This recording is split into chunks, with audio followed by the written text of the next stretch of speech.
Bom, Ademir, agora a nossa primeira pergunta aqui, do nosso terceiro bloco, possivelmente o último, possivelmente o penúltimo, e conforme o andamento aqui do programa, é o seguinte: a gente como torcedor hoje percebe que muito do que envolvia um clássico, um Palmeiras e um Corinthians, um choque rei, que a gente quando criança costumava ir, quando começou a adolescência como vai hoje, foi cada vez mais perdendo essa magia, esse sentimento, essa rixa. Eu também acho que certos jogadores perderam isso. Antes, para ir no Palmeiras e Corinthians, eu pegava, botava a camisa do Palmeiras, pegava um crucifixo, fazia 5 Ave Marias, botava o crucifixo do bolso. Uma para o Palmeiras ganhar e outra para voltar vivo, porque eu tinha medo de... Era um clima tenso. E eu queria saber qual era a sua opinião sobre isso, sobre essa perda do brilho que nós acreditamos que tem dos clássicos hoje de São Paulo, ou se quiser comentar também no geral. Então, eu acho assim, o Campeonato Paulista, antigamente, era um campeonato em que você jogava, se não me engano, até o meio do ano. Então você tinha um clássico,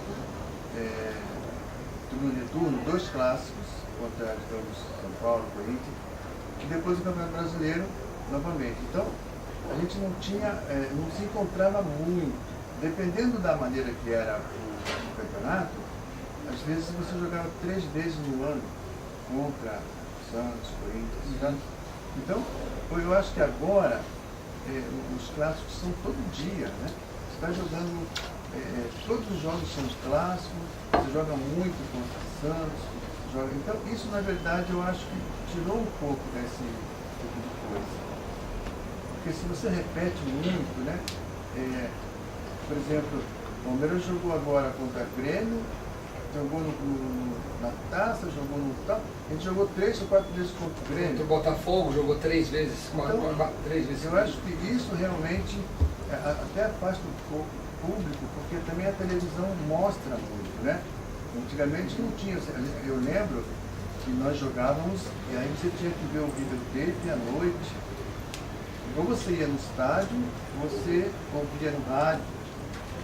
Então eu às vezes encontro pessoas que falam, puxa, Ademir, eu estava lá no interior, eu estava com um radinho aqui e tal. Então eu acho que isso era muito bom.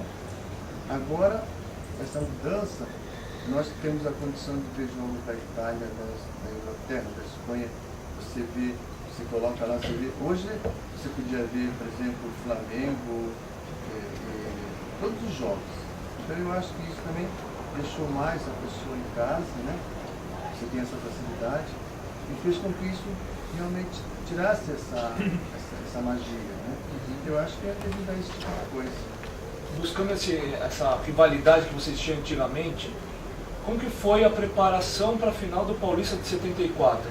Porque o Corinthians estava na fila há 20 anos, precisava ganhar, era pressão total para o Corinthians ser campeão, e o Palmeiras foi lá e conseguiu o título. 120 mil pessoas no estádio. É verdade.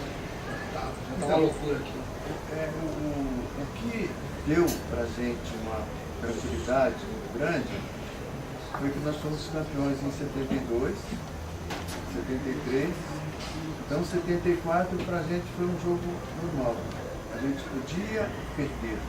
Eu acho que isso aí deu uma segurança muito grande para a equipe. E era uma equipe ganhadora, uma equipe forte.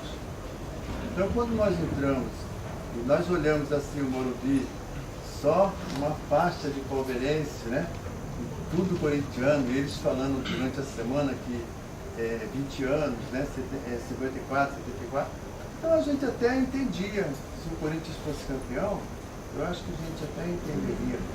Chegou a bater algum sentimento de medo mesmo, de ver aquela massa, aquela aflição? Não, foi um sentimento de ver um estádio assim, lotado. E eu acho que é muito legal quando a gente tem. Eu, por exemplo, a primeira vez que eu joguei no Maracanã lotado, foi um Flamengo e Vasco, que o Bangu foi convidado, era o juvenis, e a gente jogou contra o Flamengo. Então, quando eu entrei assim, uma coisa sensacional. Com 18 anos. E essa vez, ver aquele pessoal do Corinthians, né? Eu acho que com aquela ilusão de ser campeão, Podia ser vencedor, tinha alguma coisa. Não, era um sonho, né, do torcedor corintiano, era um sonho de 20 anos.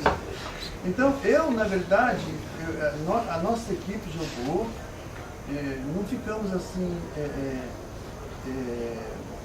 desdenhando os colegas, não, eu acho que foi triste para eles, né?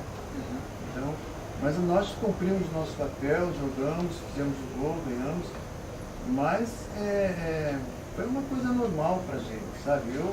Na verdade, você sente o colega, nós sentimos o colega nervoso, porque para eles foi difícil, uma semana que você tem que ganhar. Deve ser uma pressão muito forte. Uma pressão muito forte. Então foi uma coisa assim que, mais uma vitória para a nossa equipe, mas você está no campo, você está passando um sofrimento para um monte de gente, né? Porque eles sofreram a gente. Então foi uma coisa assim que para o nosso ego foi muito bom.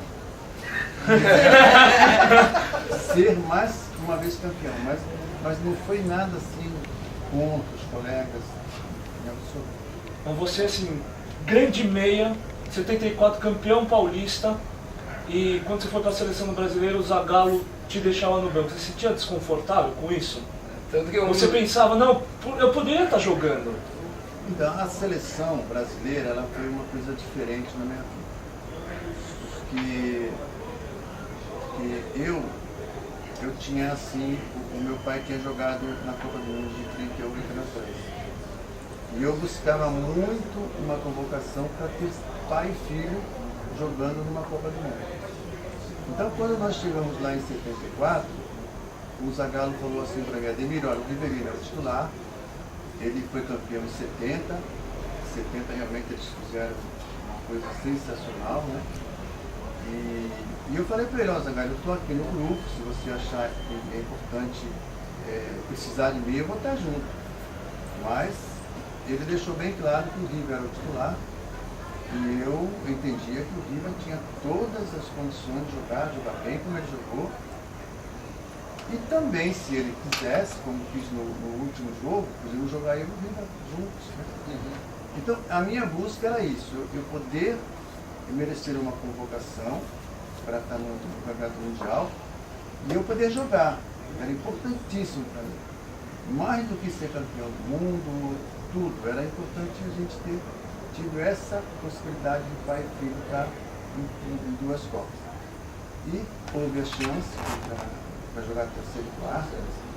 Então, é claro que eu no Palmeiras jogava quarto domingo, uma condição espetacular.